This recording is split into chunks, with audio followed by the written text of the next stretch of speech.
বিসমিল্লাহিররহমানিররহিম। প্রিয় শিক্ষার্থী বন্ধুরা, তোমরা সবাই ভালো আছো? আমি মোহাম্মদ নুরুজ্জামান, সহকারী শিক্ষক গণিত, কুকসা জানিপুর পাইলট মাধ্যমিক বালিকা বিদ্যালয়, কুকসা কুষ্টিয়া অনলাইন ক্লাস থেকে তোমাকে সবাইকে স্বাগত। আমি অষ্টম শ্রেণী গণিতের পরিমাপ অধ্যায় থেকে সোনার বারে দৈর্ঘ্য, প্রস্থ, উচ্চতা সংক্রান্ত বা যে কোনো জিনিসের আয়তন সংক্রান্ত যে অঙ্কগুলো আছে সেই অঙ্ক সম্পর্কে আলোচনা করব। প্রিয় শিক্ষার্থী, তোমরা দেখো, আমরা যে কোনো জিনিসের আয়তন বের করতে লাগলে আমাদের লাগে কি? দৈর্ঘ্য, প্রস্থ এবং উচ্চতা। দৈর্ঘ্য, প্রস্থ এবং উচ্চতা। এখন আমাদের আয়তনের সূত্র হলো দৈর্ঘ্য গুণ প্রস্থ গুণ উচ্চতা। এখানে সোনার বারের দৈর্ঘ্য দেওয়া আছে 7 সেন্টিমিটার, সোনার বারের প্রস্থ দেওয়া আছে 6 সেন্টিমিটার এবং সোনার বারের উচ্চতা দেওয়া আছে 5 মিটার। এখন সোনার বারের আয়তন ও ওজন কত কিলোগ্রাম নির্ণয় করতে হবে। তা আমরা এখানে একটা জিনিস লক্ষ্য করতে হবে যে আমরা জানি যে সোনার বারের ওজন বের করতে লাগলে এখন আয়তন থেকে সরাসরি ওজন বের করা যায় না, কিন্তু পানির সাথে সোনার একটা সম্পর্ক আছে। পানি সোনার তুলনায় কত গুণ ভারী, বা লোহা পানির তুলনায় কত গুণ ভারী, বা বায়ু পানির তুলনায় কত গুণ ভারী, আমরা এটি আগে আলোচনা করেছিলাম। তাহলে তারপর আমরা একটু রিপিট করার চেষ্টা করি। সোনা পানির তুলনায় 19.5 গুণ ভারী। এখানে সেই ভারীটা দেওয়া নাই, দেওয়া থাকলে থাকতেও পারে, নাও পারে।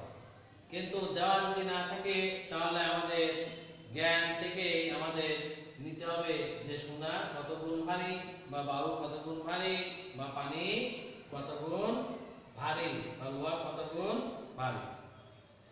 এখানে যেহেতু আমরা সোনার বারে কাজ করছি, তাহলে সোনার বারটা কত গুণ ভারী এই বিষয়ে আমাদের জানা দরকার। এখন আমরা সোনার বারের আয়তন বের করব। আয়তন বের করতে লাগলে প্রথমে আমাদের কি করতে হবে? সোনার বারের দৈর্ঘ্যকে আমরা মিটারে রাখলেও আয়তন ঘনমিটার হবে, আবার সেন্টিমিটারে করলে আয়তন ঘন সেন্টিমিটার হবে। তা আমরা ঘন সেন্টিমিটারে করে আমরা পরে এককে পরিবর্তন করব। যে দেওয়া আছে সোনার বারের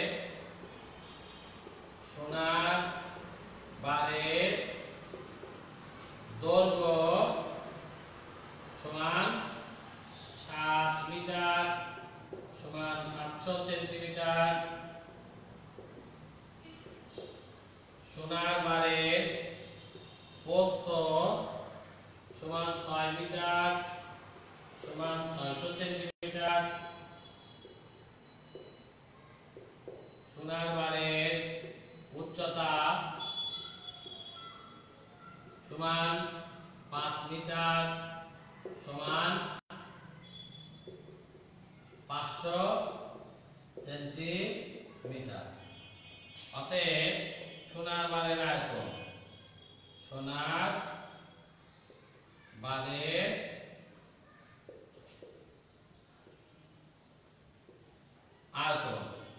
সমান আমরা জানি যে আয়তনের সূত্র হলো দৈর্ঘ্য গুণ প্রস্থ গুণ কত উচ্চতা। দৈর্ঘ্য কত 700 গুণ প্রস্থ 600 গুণ উচ্চতা 500, তাহলে ঘন সেমি। তাহলে আমাদের গুণ করলে হচ্ছে 210। তাহলে আমরা 0 0 0 0 0 0 সহজে গুণ করতে পারি। 1 2 3 4 5 6, 6টা 0 আর 5 6 30, 3 7 21, 210, 10 এর পরে 6টা 0, এত ঘন সেন্টিমিটার। এখন আমরা জানি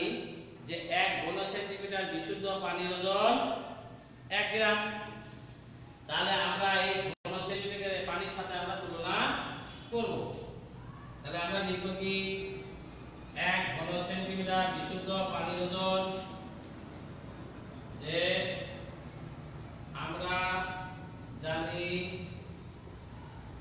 1 ঘন সেন্টিমিটার বিশুদ্ধ পানির ওজন 1 গ্রাম। অতএব 210 1 2 3 4 5 6 এত ঘন সেন্টিমিটার বিশুদ্ধ পানির ওজন।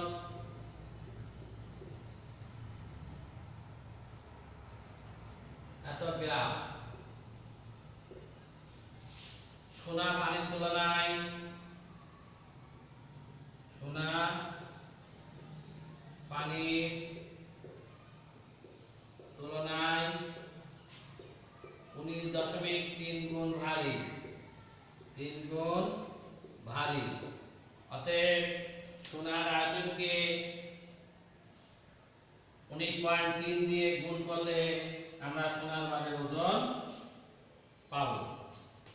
তাহলে সোনার আয়তন আমাদের বেরোছে ওই উপরকার এটা, তাহলে সোনার বারের ওজন। অতএব সোনার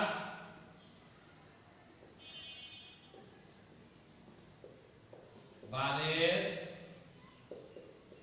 ওজন সমান 1 2 3 4 5 6 গুণ 19.3। আমরা গুণ করলে পাবো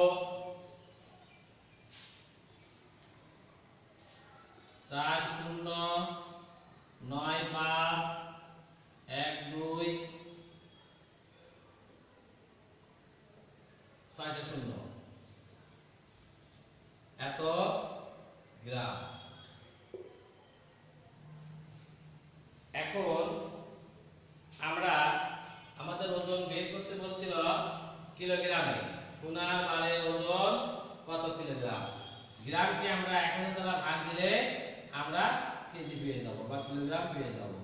তাহলে 4095 1000 দ্বারা যদি ভাগ দিই আমাদের 3টা শূন্য চলে যাবে, তাহলে এত কিলোগ্রাম। তাহলে এই সোনার বারের মতো আমরা